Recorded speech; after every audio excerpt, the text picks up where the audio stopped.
जय हिंद। नमस्कार।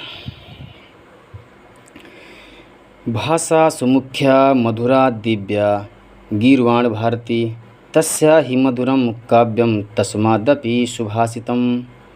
अर्थात भाषा सुमाने भाषाओं में मुख्य मधुरा मधुर दिव्या अलौकिक गीर्वाण भारती देववाणी संस्कृत। तस्या माने उससे, ही माने क्योंकि, मधुरम माने मधुर, काव्यम माने काव्य, तस्मात् अपि उससे भी, सुभाषितम सुंदर वचन, सुंदर वाणी। अर्थात भाषाओं में मुख्य मधुर अलौकिक देववाणी संस्कृत है और तस्या ही मधुरम उससे भी मधुर काव्यम काव्य है और तस्मादपि सुभाषितम उससे काव्य से भी मधुर सुंदर वाणी है। भाषाओं में मुख्य मधुर दिव्य अर्थात अलौकिक गीर्वाण भारती देववाणी संस्कृत है।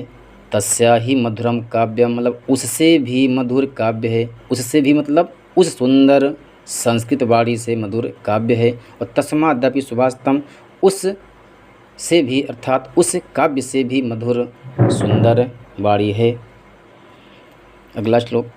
सुखार्थिना कुतो विद्या कुतो विद्यार्थिना सुखम सुखार्थी वा त्यजेत विद्याम विद्यार्थी वा त्यजेत सुखम। सुखार्थिना सुख चाहने वाले को कुतो कहाँ विद्या विद्या, सुख चाहने वाले को विद्या कहाँ। अब कुतो विद्यार्थिना सुखम विद्या चाहने वाले को सुख कहाँ।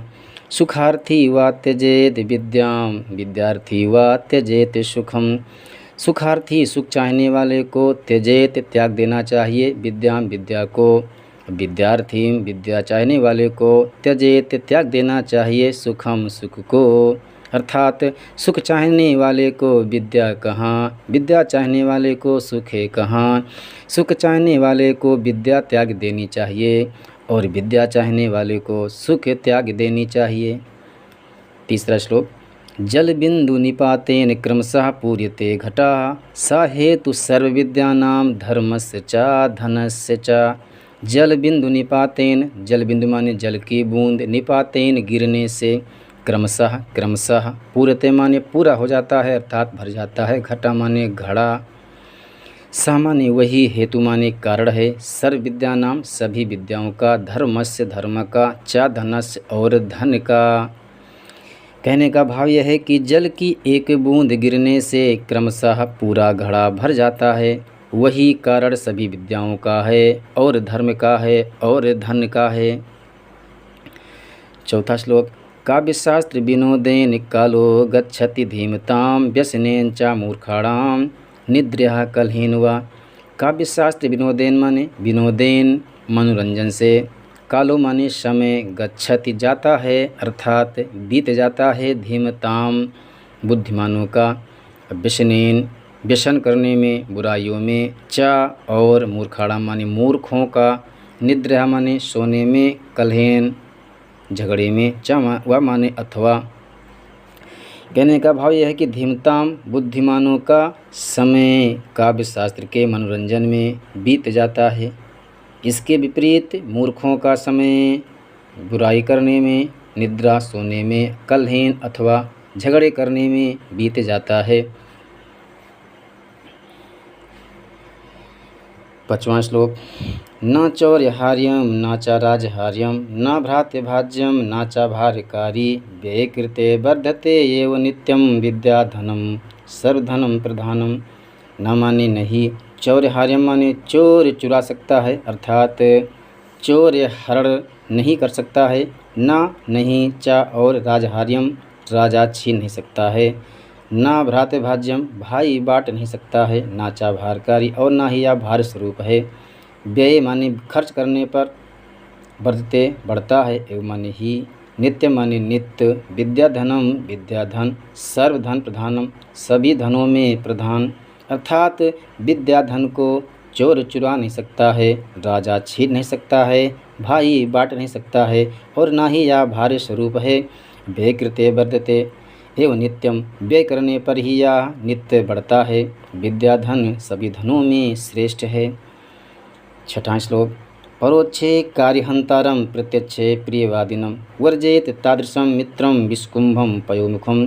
परोक्षे पीठ पीछे, कार्यहंतारम कार्य को बिगाड़ने वाला, प्रत्यक्षे सामने, प्रियवादनम प्रिय बोलने वाला, वर्जयेत त्याग देना चाहिए, तादृशम उसी प्रकार, मित्रम मित्र को, विस्कुंभम विष से भरे हुए कुंभ को, पयोमुखम दूध मुख वाले अर्थात पीठ पीछे कार्य को बिगाड़ने वाला और सामने प्रिय बोलने वाला मित्र को उसी प्रकार त्याग देना चाहिए जैसे विष से भरे हुए घड़े के ऊपर दूध रखा हो तो उसे त्याग दिया जाता है।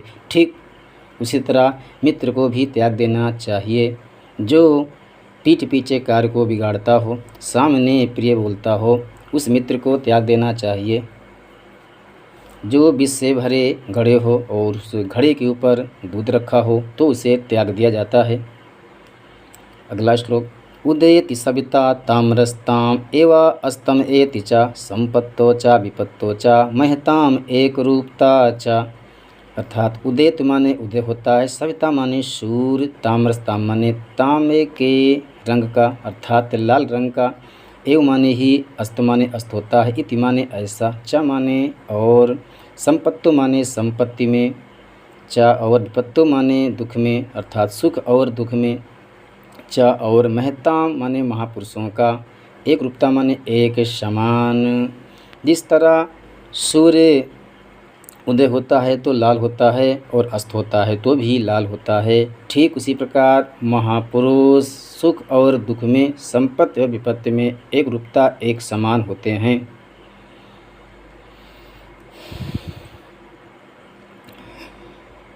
अगला है 8वां श्लोक, विद्या विवादाय धनम मदाय शक्ति परेशान परपीडनाय खलस्य साधो विपरीतम एतत् ज्ञानाय दानाय चरक्षणाय।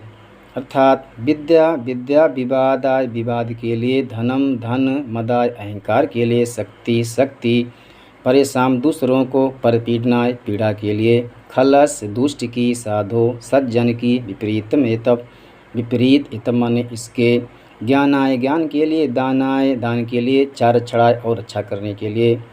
अर्थात खलस्य विद्या दुष्टों की विद्या विवाद के लिए, दुष्टों का धन अहंकार के लिए, दुष्टों की शक्ति दूसरों को परेशान करने के लिए होती है। साधो विपरीत एतत् इसके विपरीत, सद्धो सज्जनों की विद्या दान के लिए, नहीं सज्जनों की विद्या ज्ञानाय ज्ञान के लिए, और सज्जनों का धन दान के लिए, और सज्जनों का शक्ति रक्षा के लिए होती है। 9वां श्लोक, सहसा विद्धीत न क्रियां विवेकः परम आपदां पदम वृणते ही ब्रह्मस्य कारणं गुणलुब्धा स्वयमेव संपदः। सहसा माने अचानक, विद्धीत नहीं